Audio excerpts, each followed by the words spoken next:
파일 받은 게 없는데요. 제가 그 화면 공유할 수 있도록. 가능합니다. 하신대요, 지금. 예, 됩니다. 네, 되네요. 예, 오늘 제목은 아버지의 뜻을 행한 아들로 한번 정해봤습니다.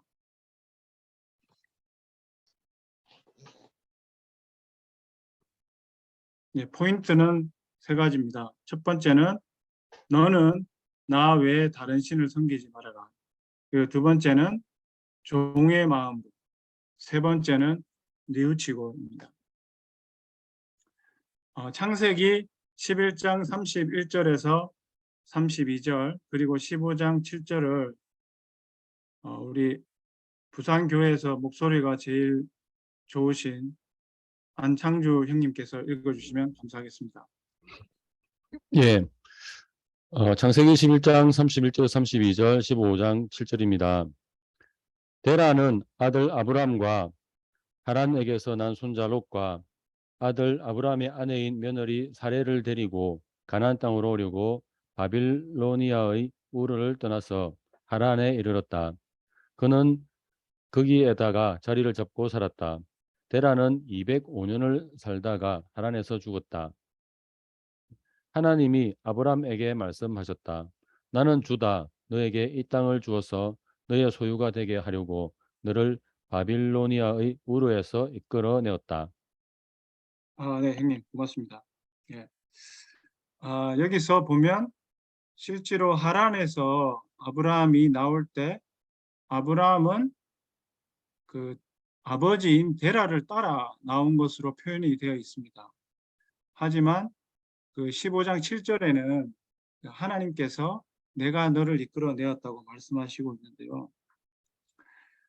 실제로 하나님 정확하게 어떻게는 표현이 되어 있지 않지만 하나님께서 아브라함을 갈대아 우르에서 이끌어내어서 약속의 땅으로 인도하실 때 아브라함의 아버지인 데라를 통해서 이 일을 이루신 것을 알 수 있습니다. 저는 이 말씀을 읽으면서 우리의 아이들과 또 우리의 틴 아이들이 생각이 났습니다.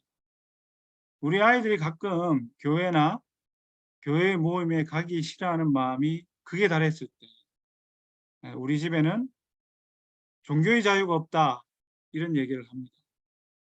그리고 우리 틴 아이들 중에도 부모님에 의해서 억지로 교회에 가야 하는 것에 대한 어떤 푸념이나 이런 마음들을 들은 적도 있는 것 같습니다.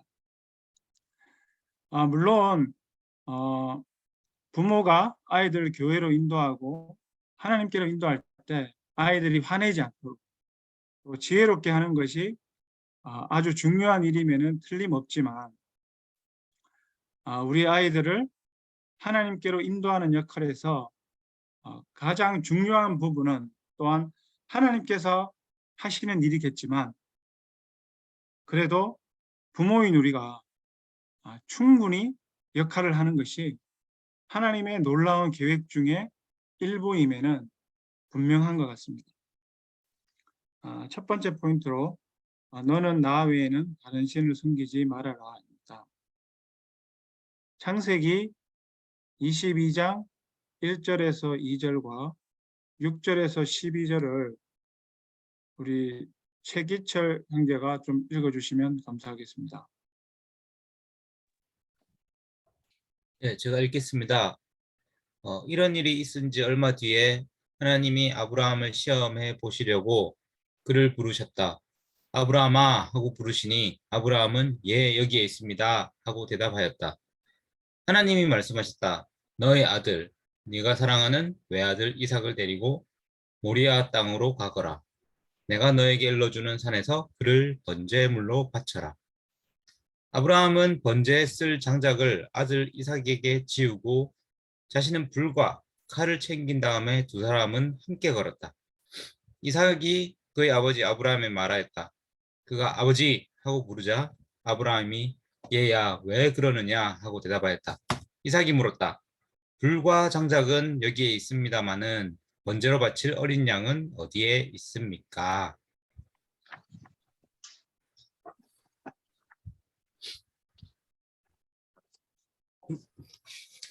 예, 계속 읽겠습니다.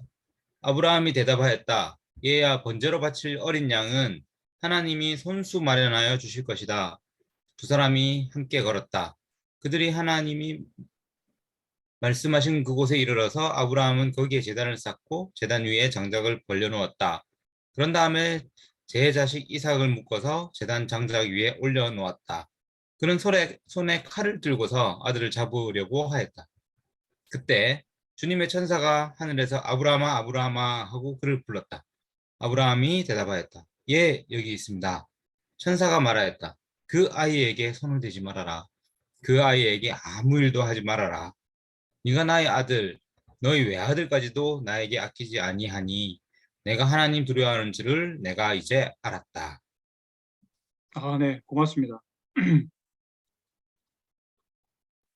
정말 아버지로서 또 나이가 많아서 낳은 아이를 귀하게 여기고 또 사랑하는 것은 모든 부모의 똑같은 마음이라고 생각합니다. 하나님께서 아브라함에게 외아들인 이삭을 제물로 바치라고 하는 것은 아주 의외의 경우입니다. 왜냐하면 하나님께서는 이방신들을 섬기는 사람들이 자녀를 산 제물로 바치는 것을 아주 싫어하시기 때문입니다. 아마 부모에게 자녀가 하나님보다 사랑하게 되는 아주 중요한 존재이기 때문에 하나님께서 우리 사람의 마음을 너무나 잘 아시고 이러한 시험을 하셨다는 생각이 듭니다. 본문에서 알 수 있듯이 이삭은 아브라함이 하나님께 예배 드릴 때 어떤 형식으로 예배를 드리고 무엇이 필요한지를 다 알고 있었음을 알 수 있습니다. 그리고 이삭이 나무를 가지고 간 걸로 보아서 제법 자랐음을 알 수 있습니다. 그런 이삭을 묶어서 나무 위에 올려놓고 칼로 내리치려고 했습니다. 이때 이삭의 기분은 어땠을까요?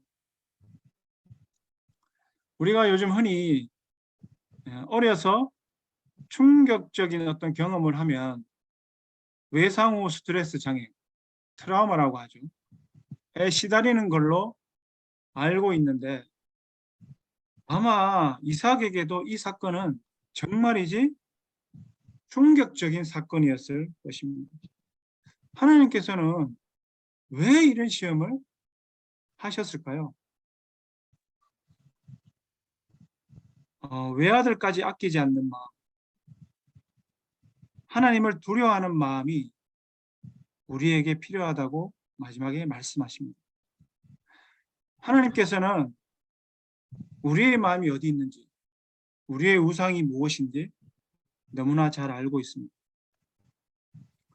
여러분들이 여러분의 아이들보다 하나님을 더 사랑하지 않으면 아이들은 아마 그 마음을 알 것입니다. 우리 아빠는 나보다 돈을 더 좋아하는구나.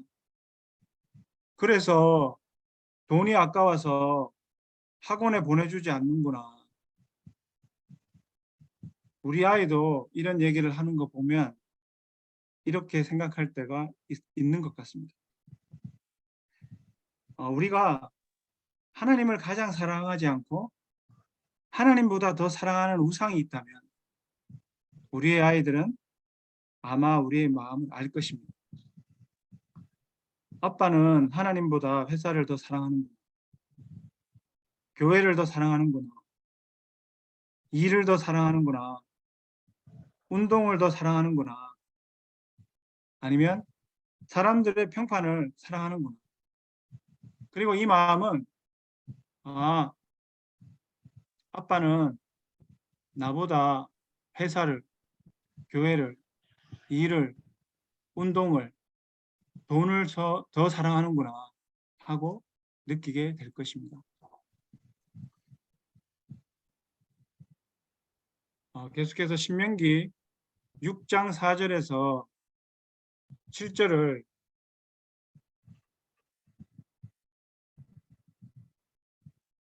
김명수 형님께서 좀 읽어주시면 고맙겠습니다. 네, 읽겠습니다. 이스라엘은 들으십시오. 우리의 하나님이시여, 주님은 오직 한 분뿐이십니다. 당신들은 마음을 다하고 뜻을 다하고 힘을 다하여 주 당신들의 하나님을 사랑하십시오.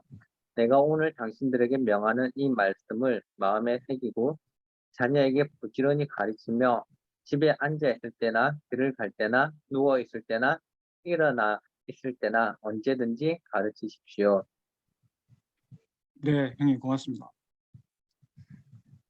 이 말씀에서는 먼저 하나님께서는 우리가 여호와를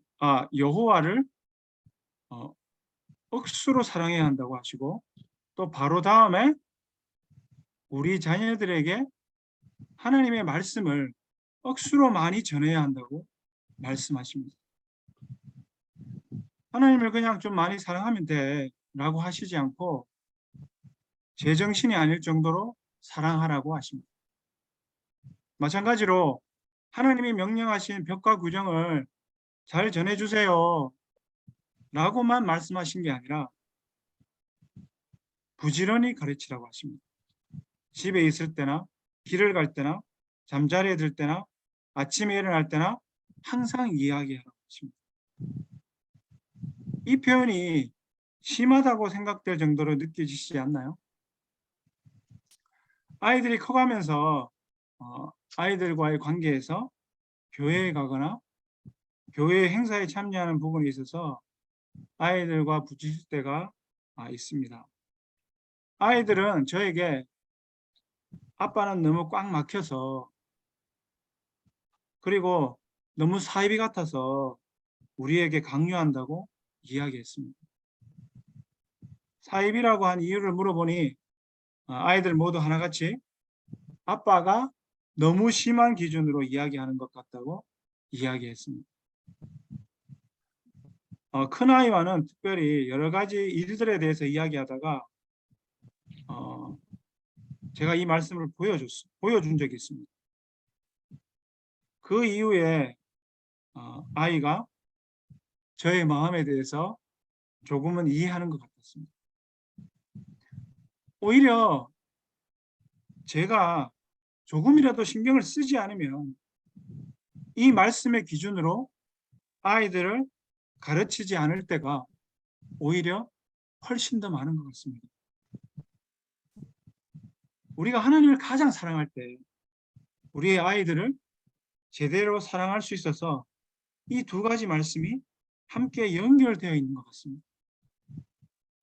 우리가 결혼하기 전 데이팅 관계에 있을 때 여자친구나 남자친구보다도 하나님을 가장 사랑하는 것이 너무나 중요하다고 많은 가르침을 받았습니다. 이처럼 우리가 하나님을 가장 사랑하고 아이들보다 하나님을 더 사랑하지 않는다면 오히려 우리가 아이들에게 큰 상처를 줄 수밖에 없을 것입니다.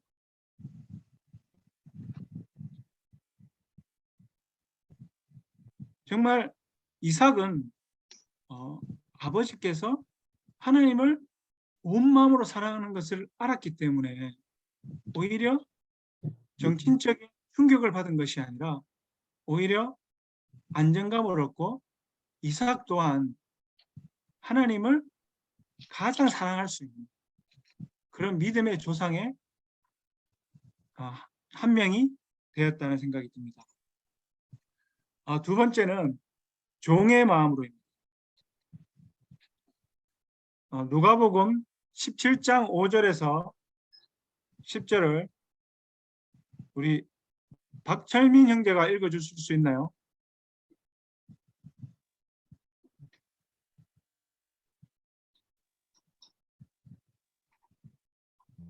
네, 안 되면 제가 읽겠습니다. 죄송합니다. 사도들이 주님께 말하였다. 우리에게 믿음을 더하여 주십시오. 주님께서 말씀하셨다. 너희에게 겨자씨 한 알만한 믿음이라도 있으면 이 뽕나무들을 뽑혀서 바다에 심기어라 하면 그대로 될 것이다. 너희 가운데서 누구에게 밭을 갈거나 양을 치는 종이 있다고 하자. 그 종이 들에서 돌아올 때에 어서 와서 식탁에 앉아라 하고 그에게 말할 사람이 어디에 있겠느냐. 오히려 그에게 말하기를 너는 내가 먹을 것을 준비하여라. 내가 먹고 마시는 동안에 너는 허리를 동이고 시중을 들어라. 그런 다음에야 먹고 마셔라 하지 않겠느냐. 그 종이 명령한 대로 하였다고 해서 주인이 그에게 고마워하겠느냐. 이와 같이 너희도 명령을 받은 대로 다 하고 나서 우리는 쓸모없는 종입니다. 우리는 마땅히 해야 할 일을 하였을 뿐입니다. 하여라. 아멘. 이 말씀에서는 재미있게도 제자들이 믿음을 더하여 달라고 말씀을 했는데 예수님은 종의 태도와 그 마음에 대해서 이야기하고 있습니다.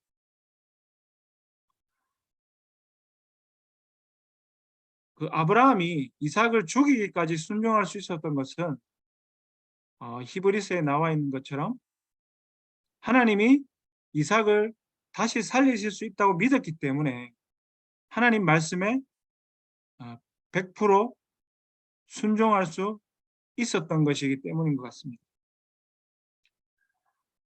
지금 당장에 우리가 원하는 결과가 나오지 않고 잘 되지 않는 것 같아 보이더라도, 그리고 상황이 너무 어려워서 믿음으로 무언가를 할 수 없을 것 같은 그런 상황이더라도 하나님의 뜻과 계획을 믿으며 끝까지 순종하는 마음과 태도가 우리 아이들을 인도할 때, 또 제자의 삶을 살 때 너무나 필요한 것 같습니다.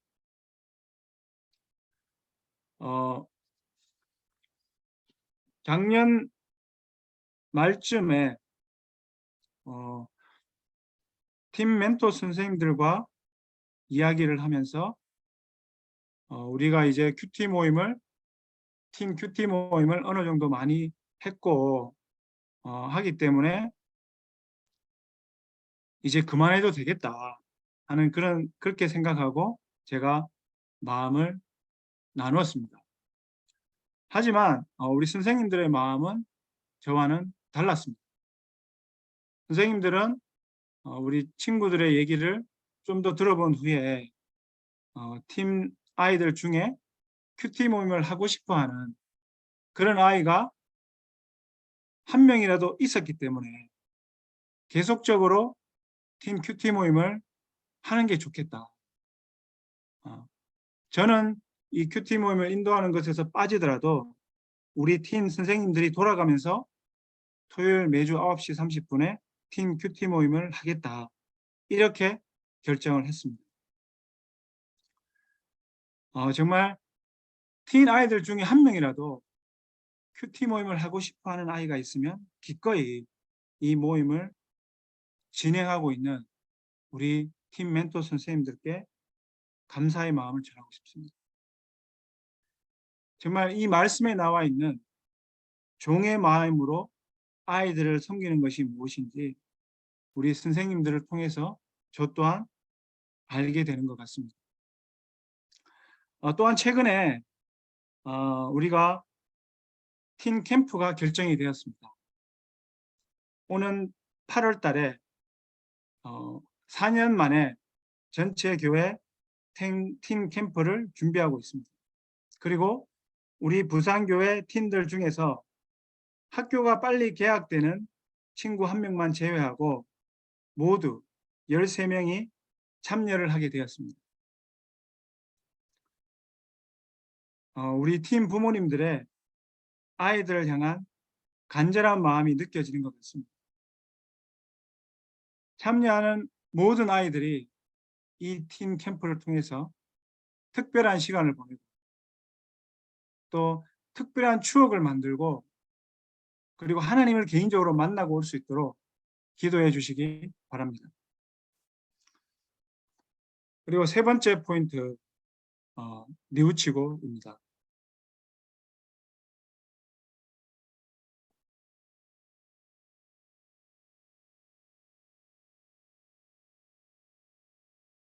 마태복음 21장 28절에서 32절을 제가 읽겠습니다. 너희는 어떻게 생각하느냐? 어떤 사람에게 아들이 둘 있는데 아버지가 맏아들에게 가서 얘야, 너 오늘 포도원에 가서 일해라 하고 말하였다. 그런데 맏아들은 대답하기를 싫습니다 하고 말하였다. 그러나 그 뒤에 그는 뉘우치고 일하러 갔다. 아버지는 둘째 아들에게 가서 같은 말을 하였다. 그는 대답하기를 예, 가겠습니다 아버지 하고서는 가지 않았다. 그런데 이 둘 가운데서 누가 아버지의 뜻을 행하였나? 예수께서 이렇게 물으시니 그들이 대답하였다. 맏아들입니다. 예수께서 그들에게 말씀을 하셨다.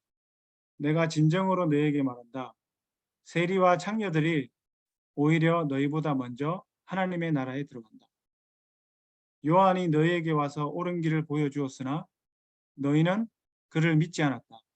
그러나 세리와 창녀들은 믿었다. 너희는 그것을 보고도 끝내 뉘우치지 않았으며 그를 믿지 않았다. 아멘. 이 비유에서 첫째와 둘째가 나옵니다. 근데 첫째보다 오히려 둘째가 더 위험할 수 있는 것 같습니다. 우리가 어떤 가르침을 줄 때 실제로 둘째는 아버지 말을 들었기 때문에 아버지가 화가 난다든지 아이에 대한 걱정하는 마음이 아마 없었을 것입니다. 그래서 둘째를 가르칠 수 있는 기회를 놓쳐버릴 수가 있습니다. 반대로 첫째 같은 경우는 대놓고 아버지에게 싫다고 얘기하기 때문에 아버지는 큰아이에 대해서 고민을 하고 이 아이들을 어떻게 도와줘야 될지 생각하면서 어쩌면 아이에게 화를 냈을 수도 있고 잔소리를 하면서 아이와 시간을 좀 더 보냈을 수가 있습니다. 또한 이 첫째는 순종을 했지만 칭찬을 못 들을 확률도 있는 것 같습니다. 하지만 하나님께서는 우리가 뉘우치는 것, 즉 회개하는 것이 얼마나 중요한지 여기서 말씀하고 있는 것 같습니다.